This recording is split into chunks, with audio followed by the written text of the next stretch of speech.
Bienvenidos a Café con Chismecito. Hoy el café se sirve con mucha elegancia, porque vamos a hablar del hombre que inventó el manual de cómo ser una leyenda y un enigma al mismo tiempo. Luis Miguel, el ícono de la música latina.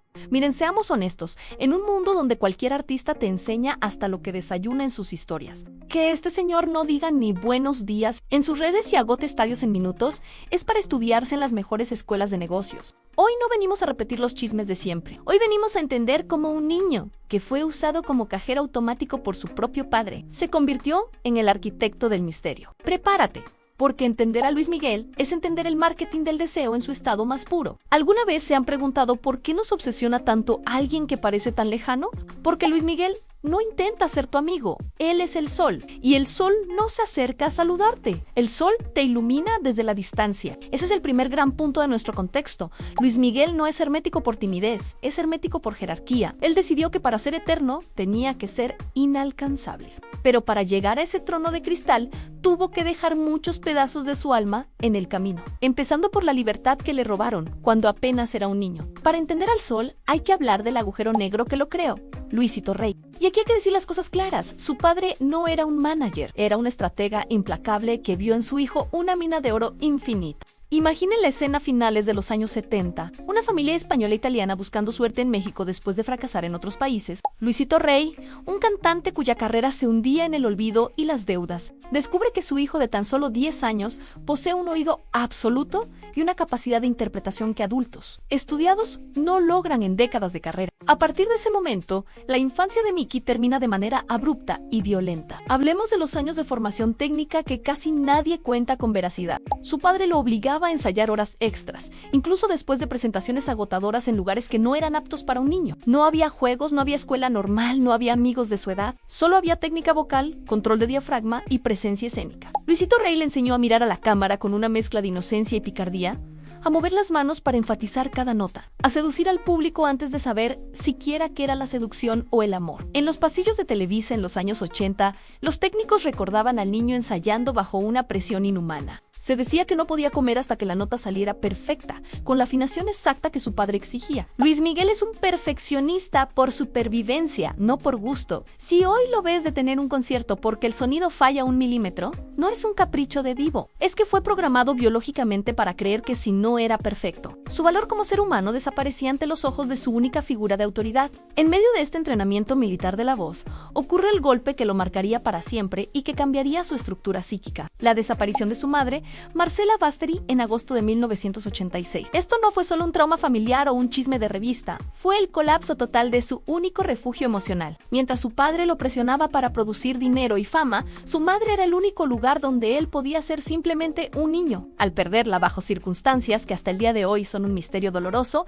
Luis Miguel se queda solo en manos de su verdugo. Analicemos la psicología de la armadura que construyó a partir de ese momento. ¿Se imaginan la fuerza mental sobrehumana que se necesita para salir a cantar? Cuando calienta el sol o soy como quiero ser mientras por dentro buscas desesperadamente el rastro de tu madre, ahí nació el muro. Ahí Luis Miguel entendió que la única forma de protegerse de un mundo que solo quería usarlo era cerrando las puertas de su vida privada para siempre. El silencio no fue una elección estética ni una estrategia de marketing inicial. Fue una balsa de salvamento en medio de un naufragio emocional. Cada entrevista que dio en su juventud era una batalla interna para no revelar la grieta en su armadura, para no dejar que el público viera al niño roto que lloraba por dentro. Por eso hoy, el silencio sigue siendo su mejor amigo. Es el único lugar donde nadie puede lastimarlo, donde no tiene que dar explicaciones sobre un dolor que es suyo y de nadie más. Al llegar a la década de los 90, Luis Miguel se encontraba en una encrucijada que pudo haber terminado con su carrera. El pop adolescente de los 80, ese de colores pastel y letras ligeras, estaba muriendo frente al avance del rock alternativo y los nuevos ritmos urbanos. Las boy bands empezaban a surgir con coreografías complejas y él corría el riesgo de volverse un recuerdo de la década pasada. Aquí es donde entra la maestría de su visión empresarial y su intuición artística. Mientras todos sus contemporáneos querían sonar a lo que estaba pegando en la radio internacional con sintetizadores baratos y ritmos plásticos, él decidió buscar a Armando Manzanero, Se puso un traje de gala de corte perfecto y rescató los boleros, un género que se consideraba muerto para la juventud. Fue un riesgo que su propia disquera calificó de suicidio comercial absoluto. Los ejecutivos decían que a los jóvenes no les iba a interesar la música de sus abuelos, que era un retroceso creativo. Pero Luis Miguel sabía algo que ellos ignoraban: la calidad técnica y la emoción real son atemporales. El álbum Romance no fue solo una colección de canciones viejas, fue la creación de un nuevo estándar de lujo en el entretenimiento latino. Con este movimiento, Luis Miguel no solo vendió millones de discos, compró un seguro de vida artístico permanente. Dejó de ser el cantante de moda para convertirse en un clásico viviente. Logró que 3 generaciones distintas escucharan el mismo álbum con la misma pasión, unificando a las abuelas,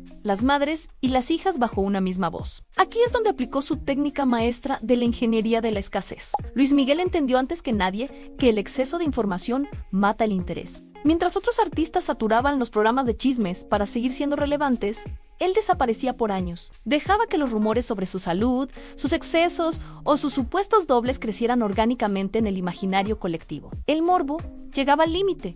La gente empezaba a dudar de su existencia y justo cuando la presión era máxima, aparecía impecable. Con el bronceado perfecto de Acapulco y una sonrisa que parecía no conocer el dolor, anunciando una gira mundial que agotaba boletos en minutos. Él sabe que si estás en todos lados, no vales nada. Si nadie te ve y solo te escuchan, tu valor se vuelve infinito. Es el concepto de la marca de lujo aplicado al ser humano. Pero hablemos de su técnica vocal desde un punto de vista profesional. Luis Miguel no es solo un cantante de notas altas, es un arquitecto del fraseo. Su capacidad para sostener notas largas sin perder el color del timbre es resultado de esas décadas de disciplina militar. En sus conciertos actuales, vemos a un hombre que ha adaptado su voz a la madurez de los 50 años, usando matices más oscuros y profundos, pero manteniendo esa potencia que te hace vibrar el pecho. No necesita bailar coreografías complejas ni usar efectos visuales exagerados porque su voz es, y siempre ha sido, el único espectáculo necesario. Sin embargo, todo imperio tiene su crisis, y la de Luis Miguel fue pública, estrepitosa y casi final.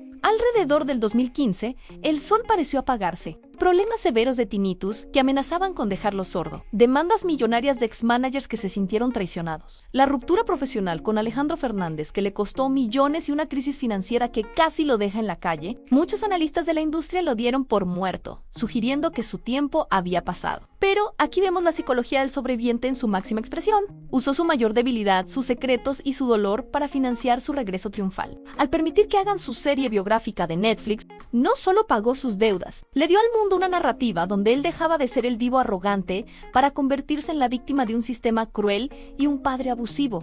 Fue un movimiento de ajedrez magistral que se destacaría como el uso de su narrativa para salvar una marca. Vendió su tragedia para comprar su libertad financiera y recuperar el trono que siempre fue suyo. Aún así, el costo humano sigue siendo el elefante en la habitación. Se dice que vive en una burbuja de aislamiento total, en hoteles de lujo donde el personal tiene prohibido mirarlo a los ojos. Muchos lo llaman soberbia extrema.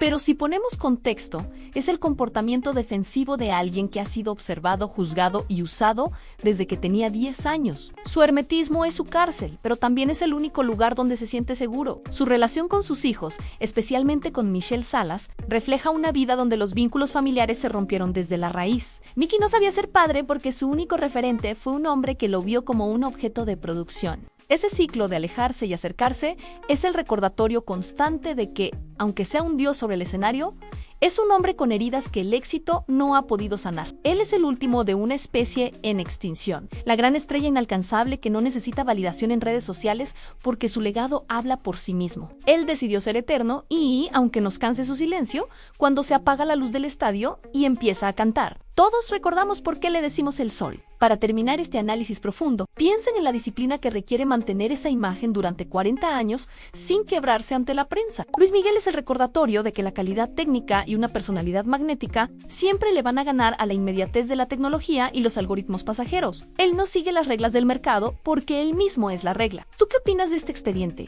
¿Crees que su hermetismo es una forma de proteger su cordura o ya se convirtió en una soledad de la que no puede escapar? ¿Qué dato crees que que revela quién es realmente Luis Miguel detrás de toda esa fachada. Déjame tu comentario aquí abajo que hoy quiero leer sus teorías y opiniones más profundas. Tómate el último sorbo de tu café. Suscríbete a Café con Texto y Chismecito y recuerda que en este canal no solo te contamos la historia, te damos el análisis para que entiendas el mundo de tus artistas favoritos. Gracias por quedarte estos minutos en nuestro espacio visual. Nos vemos en el próximo video para descubrir qué hay realmente detrás del éxito. Hasta la próxima.